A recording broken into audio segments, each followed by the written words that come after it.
Hello there friends, welcome back to another episode of Generation Tech. My name is Alan. I know most of you guys signed up for this channel only for Star Wars and not real life politics. And so if you want to unsubscribe or just mute this channel for, I don't know, a few days, I do understand. I wish you the best and I hope one day you'll find this channel again in better times.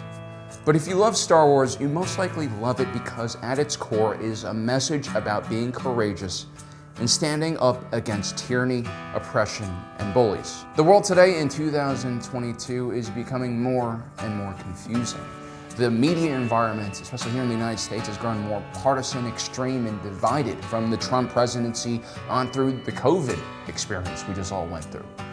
The reality is most of us now fear what we post on the internet and what we say. We don't want backlash from our friends or family or Russian troll farms. We no longer can accurately judge which events are important and which are fake news. This is exactly what individuals like Putin want from the rest of the world. His active measures propaganda programs have bombarded the West for decades, sowing discontent amongst our populace, riling up racial and religious tensions in this country, and making them much larger than they actually are. Putin does this so that when he invades a sovereign country, the rest of the world is still frozen in fear and confusion, unsure of what they're hearing in the news is actually true or not. But deep down, all of you know what's going on in Ukraine is different. This isn't a border skirmish or a civil war or something you can just look away from. This is a full-on invasion of a sovereign country which threatens to destabilize the entire world and kill hundreds of thousands of civilians. So ask you friends, those of you who can support the Ukrainian people, please do so. Please check out the description below. I've listed several charities that donate directly to civilian causes and also directly to Ukrainian armed forces. And for those of you who cannot afford to donate, that's completely fine. Use your social media, use your voice, tell your family, your friends what's happening in Ukraine so it doesn't die from the public consciousness. Also, if you have Ukrainian friends that you're close to, let them know that you care. Ask them how their families are doing. Show them that they are not suffering alone and the world has not forgotten them. Also, let's keep our hatred of Russians to a minimum. This is Putin's war, not Russia's war. And thousands of Russians are now in jail for protesting against Putin's regime. Let us not forget about them as well.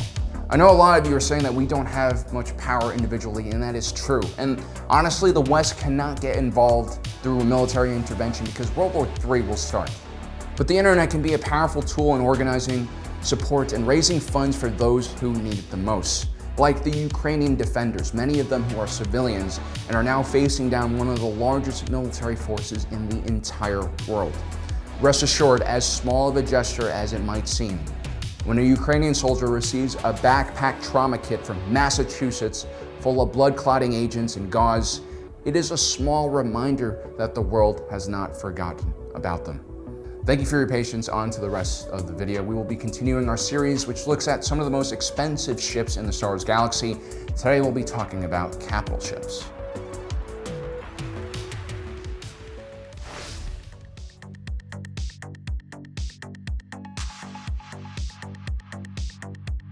The Venator class Star Destroyer is one of my favorite capital ships in Star Wars, and that is because its design seems to be one that could actually work. Most Imperial ships of the line are designed for exchanging salvos of turbo-laser fire, usually at pretty close line-of-sight ranges, which is stupid and costly and puts the crew of the ship in unnecessary danger, especially because there are better options and technology available. The Empire's Navy was mostly untested until the end of the Galactic Civil War when the Rebel Alliance finally built up a fleet of their own that could challenge them. By then, though, it was far too late to change the Empire's capital ship doctrine, and so the Empire would suffer many losses because of their aged designs. The Republic's 1,000-meter-long Venator class Star Destroyer served as an assault carrier. It could hold more than 400 starfighters on board and had a gigantic hangar door for quick deployment and retrieval. The Venator class Star Destroyer had turbo lasers, like an ISD, and other heavier weapons for close-range battles, but it was designed specifically to engage its enemies from afar with a large complement of fighters. This greatly extends the range of a Venator class's striking abilities and also increases how many targets a Venator class Star Destroyer can engage at one time. The Venator class Star Destroyer costs around 59 million credits, but if you add the cost of its 400 plus starfighters on board, you're going to have an additional 60 million credits of expenditure. The Venator class Star Destroyer might not be as impressive as an ISD upon first glance, but in the right hands, it could present a massive headache to its enemies.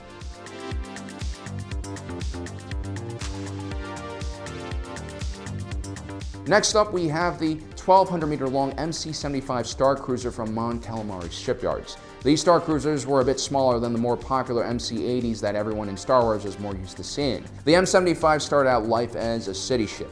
These were underwater buildings that served as civic centers during times of peace, and a warship if necessary when enemies came knocking on Mount Kala's door.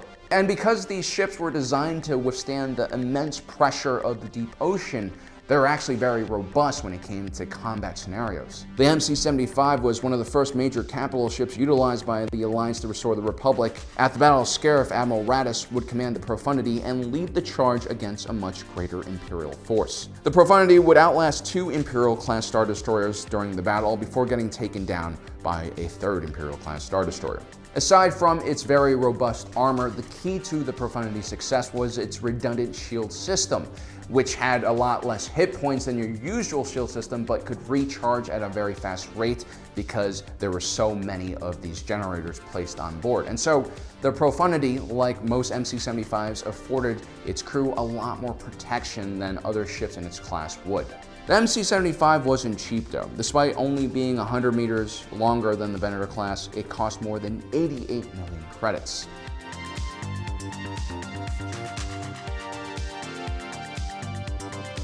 The Imperial class Star Destroyer is one of the most iconic symbols of the Empire.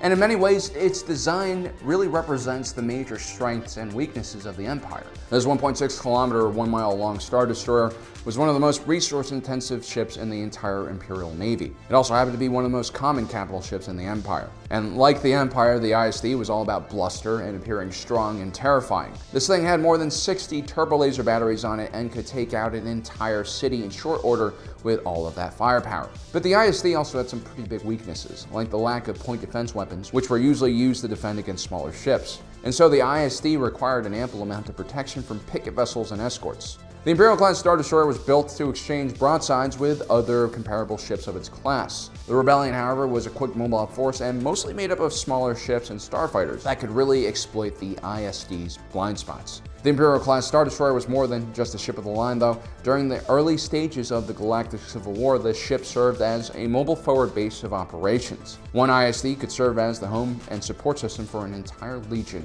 of the Empire's finest stormtroopers. Inside an Imperial-class Star Destroyer's massive hangar is basically everything you would need for a full-on operation. You have prefabricated bases, barracks, armor walkers, speeders, air support, transport vessels to get your troops down there, along with communication and logistical support. This is why an ISD costs a shocking 150 million credits per unit. Many Imperial historians have argued that this was an inefficient way to spend the military's budget, and instead of building so many ISDs, the Empire should have just focused on building a lot more smaller cruisers and frigates to kind of spread the presence of the Empire's military force across the galaxy at a much lower cost.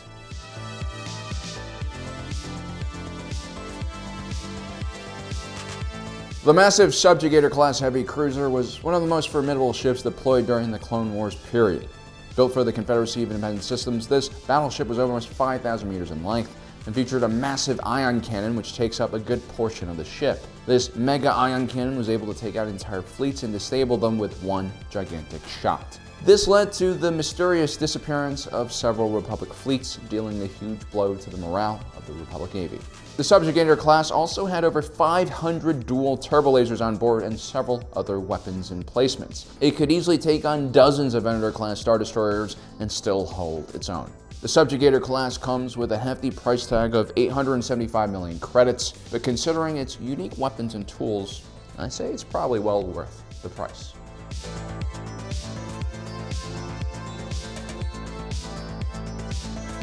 Now, most Super Star Destroyers and Dreadnoughts and battle cruisers aren't going to have listed prices, simply because these are not usually ships that are mass-produced and instead are one-off creations, and therefore the costs can vary very greatly. Even the Executor Class Superstar Destroyer class, which had several different iterations, doesn't list the price of each one of its vessels. Although in this case, this might also be in the Empire's interest to not let its citizens know how much money it's spending on these gigantic ships that keep crashing into one another. With the rise of the First Order, finding out prices became even more difficult, and that's because the First Order was mainly hidden in the Outer Rim and had to secretly contact companies to get around weapons bans in order to build their military force. For instance, the massive mega-class star Dreadnought Supremacy was built by a subsidiary of Quat Drive Yards known as Quat and Tralla Engineering. This secret company was created by Sith cultists who had been hiding in the board of Quat Drive Yards. They were able to redirect funding for these technically illegal military contracts. The mega-class star Dreadnought, which is as long as the Executor Class star Dreadnought, but 60 kilometers in width, is one of the largest starships ever built in the galaxy. It's even close in size to the first Death Star. This ship wasn't just a command vessel for the First Order, it served as a major home base for the entire movement. It's from here that Supreme Leader Snoke would command the forces of the First Order. No one really knows how much the ship costs, but realistically it must be in the tens, if not hundreds of billions of credits. For reference, the first Death Star, which was 160 kilometers in diameter, cost around 1 trillion galactic credits. So there you have it, guys. That is the video for today. If you do have a moment and want to help support the Ukrainians in the struggle against Putin, please check the charities I've listed down below. If you guys don't have money, that's perfectly fine. You don't need to just send money. Just reposting, using your social media, your voice to keep this story in the news cycle is extremely important. We're going to make sure that we don't forget these Ukrainians and the sacrifice that they're giving right now.